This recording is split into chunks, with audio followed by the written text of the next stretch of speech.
hate it or not, this is real shit. There's no atmosphere like EuroLeague.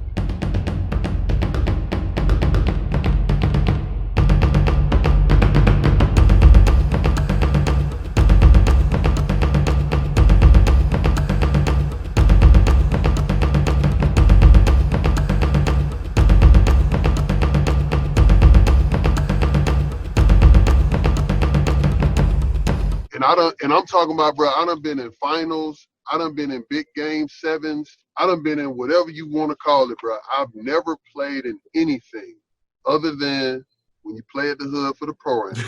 That's another story. But I've never been in an environment like EuroLeague, bro. Being in Europe, playing in front of those crowds, I've seen videos of those crowds being tough. Is that what gives you the experience to play in front of, NBA type crowds and be able to withstand trash talk? You know what I'm talking about?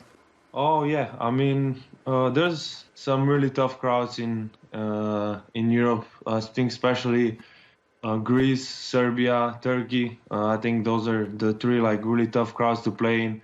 It's hard to listen to your teammate right next to you because they cheer so loud. And so I walk in the gym in Belgrade. And I'm talking about 2 hours before the game, 2.5 hours before the game, it's full. Like not a seat nowhere. Everything black and white. They singing, you can't hear. And I'm like, man, I'm trying to get some shots up, but it's just dumb loud in here. Like I had my headphones on, I couldn't even hear the music in my headphones. I was just like, I'm gonna just take these off. So get the warm up in, we go out there, we play. And I mean, just the introduction. The game hadn't even started yet. The introduction was so live. Like it was something that I had never seen before. And it's just and I've been to Maryland, in America, man, you have some of the greatest fans ever, but it don't come close to what you see over here. Don't come close. I mean, you would be uncomfortable in a crowd over there. Yeah, like you guys have been over there, but but people that haven't been over there, you would be uncomfortable. You would be like, I don't feel safe. Right. And it's the exit. You'll start looking for the exit. And then you probably still wouldn't be able to get there.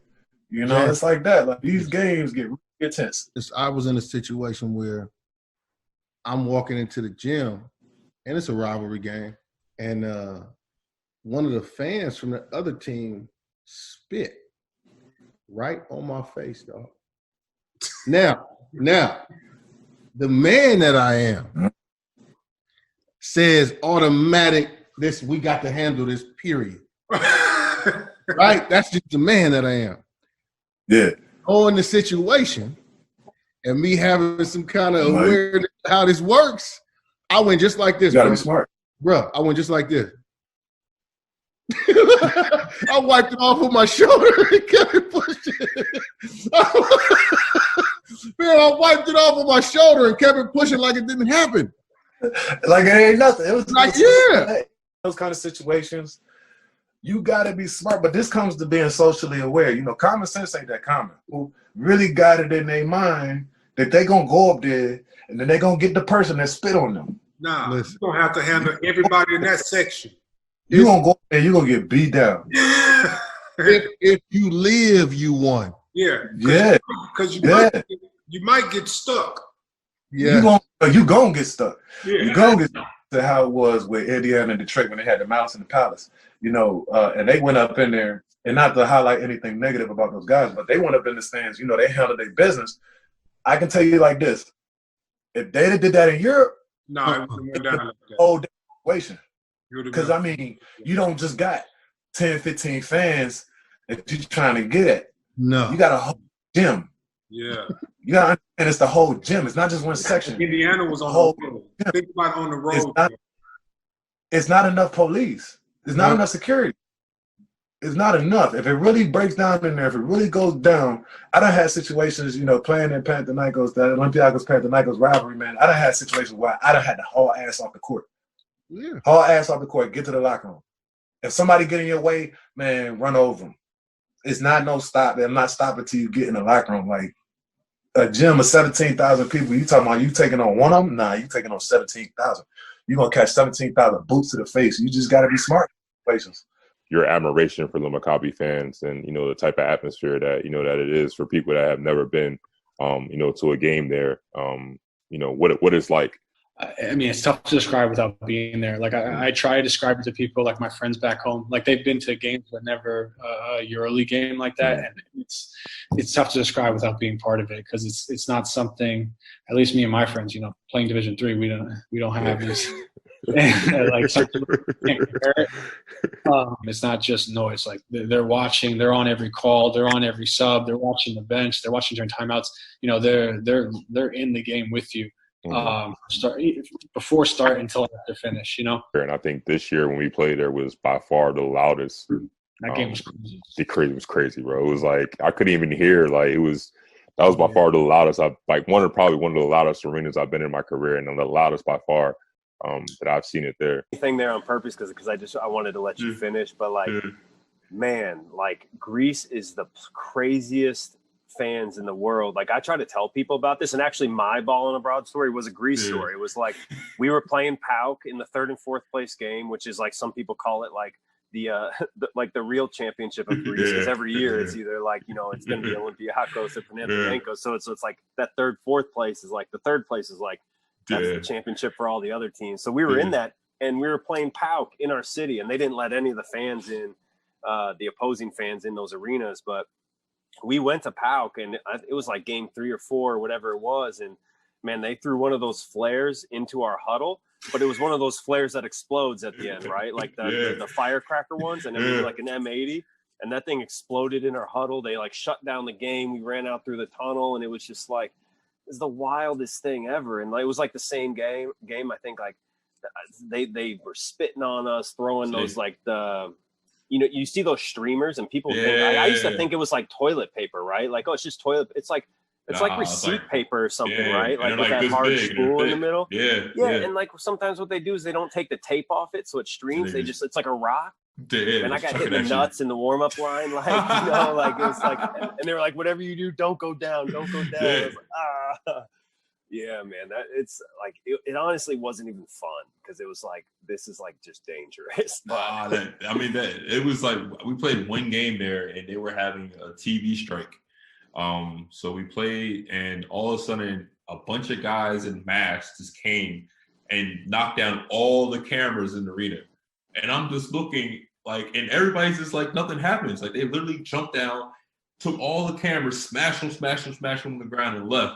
And everybody just like, it was like normal. I'm like, this is insane. I'm like, did anybody see what I just see?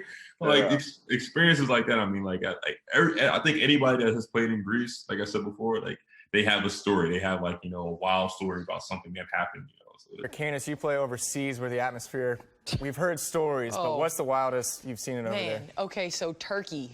If you talk about rivalries, if you're Gala or you're Fener, it's like real. Now, what's a Gala and a Fener? So Galatasaray and Fenerbahce are two clubs that are rivals in Turkey. They're in Istanbul. Probably worse, because they're allowed to throw. So they light coins on fire, and they throw it on the floor. And it'll burn holes in the ground. So much so that when it's a regular season game, the other team's fans aren't allowed to go. So if it's a Fenerbahce home game, Gala fans aren't allowed to go. The only time they're allowed to be in the same arena is when it's like EuroLeague. Wow. Yeah, they have spit. Why would you want to go? They have spit. What are they paying here?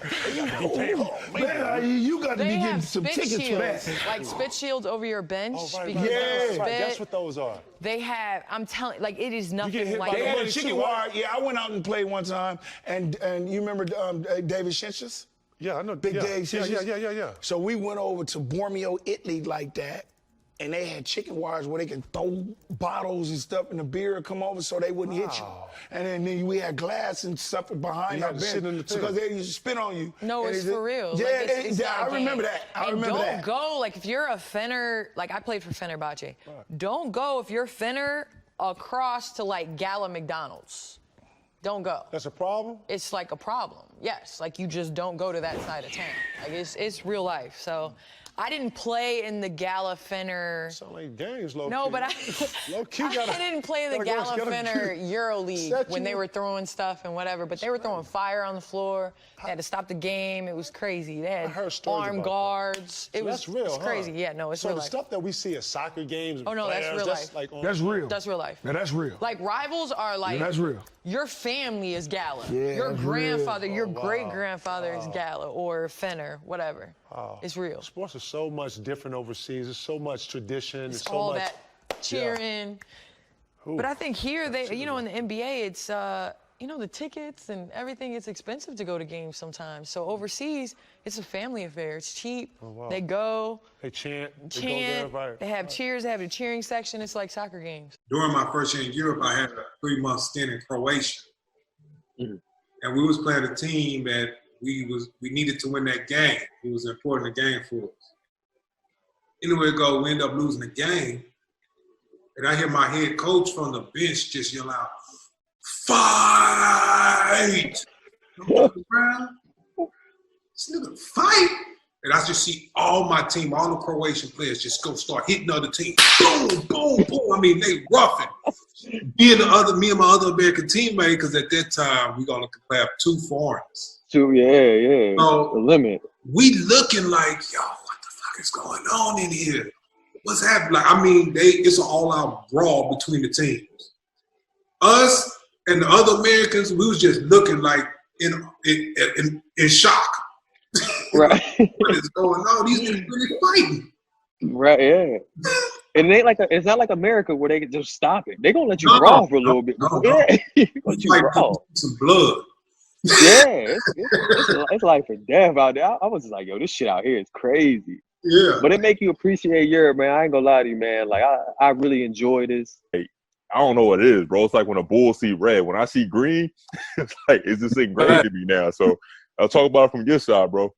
I mean, for me, like, okay, I mean, I came up playing rivalries, with the Duke, Maryland whole thing, or, being in San Antonio with Dallas and Houston. You got those matchups where you have, like, rivalries, and being in Fener, playing against Galatasaray, that rivalry was crazy. Yeah. Partizan and Red Star got a crazy rivalry. At the time I was a Partizan, Red Star wasn't as good, so the rivalry wasn't so strong. But coming into Panathinaikos and Olympiakos, I always heard about it, but I never knew about it. You don't understand it until you actually in it. Like, it just feels you in a lion's den, like, in both ends, when you're the home team and when you're the away team, like, it's hot in that gym, between the fans. Like he was saying earlier on the way to the games, like, they shut down roads. You got police officers, riot police. They're standing on the side of the roads, like, every 100 feet. Yeah. Just boom, boom, boom, boom, boom. Just so, like, fans can't try no dumb mess on the buses. You got the security buses riding on both sides, so can't nobody go those. It's crazy. It's that serious. The whole city shut down when these games come up. Everything is petty. If Olympiakos signed 2 players, and then they go in the media and start saying, like, oh, we signed 2 players, what Panathinaikos will do? Sign 2 players. They do that. It's a competition. Who could one up the next? So, like, it's between the ownerships of the team. It's bigger. It's bigger than basketball. It's not just, it's bigger than sports. It's like it's something between the 2 teams. As families, I guess, go. Yeah. But, like, it trickles down to the fans. If you drive down Athens, you drive down that main street, Confetti Avenue, you can drive from one side to the other, and on one side you see spray paint green. Once you get to a certain midpoint, in Athens, once you hit that Kolonaki area, you get past Kolonaki, you start heading down, all that spray paint start turning red. Or if you do see any green spray paint, it's X'd out. It's X'd out with red.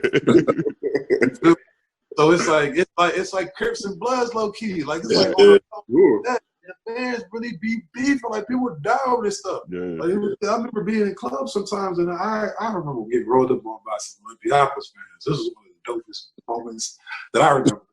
I got rolled up on some Olympiakos fans in the club one night. They was like, "Yeah, we got you one-on-one." Basically, it was like 5 of them, 4 or 5 of them. And I'm like in the club, like, damn, I'm by myself. Like, I ain't with nobody that I know from the team. Like, but if it's one of those moments, fuck it, it's one of those moments. I'm gonna have to get with it. Like, I'm gonna catch 2 of y'all for sure. That moment where I'm like, all right, by the size of in the middle of the floor, they stand in front of me, like 3 Panathinaikos fans come up on the side of me. And they start speaking Grease up. Oh, my lock of this, one lock of that. I'm sitting here looking like, yeah, what's up? What's up, now? That's all that's up. Plus the fans, they kind of dispersed. They like, all right, so ain't nothing gonna happen right here. So I'm like, all right, so yeah, I know I'm good now. So we chilling. It was like that. But you know, it's really like that. They beef out here over this. The whole city stopped. When Olympiakos and Panathinaikos play, everything stops. Yeah. If you lose that game, it's like losing. You lost a family member or something. You know, it's like a funeral. Yeah, you can't go outside the next day. It's like people looking at you like. Man, we lost y'all one time, man. We got cussed out so bad. The president was like, man, I got people calling me talking about I missed my daughter's birthday to watch this game. Birthday to watch this game? You tripping. You might have had to catch the stat line on the phone, bro. They take it serious, bro. These fans out here, it's like they love basketball more than we do. They just can't play it. Yeah, super passionate. They want to play it for them. And that's where it comes from. Yeah, that's facts. That's facts.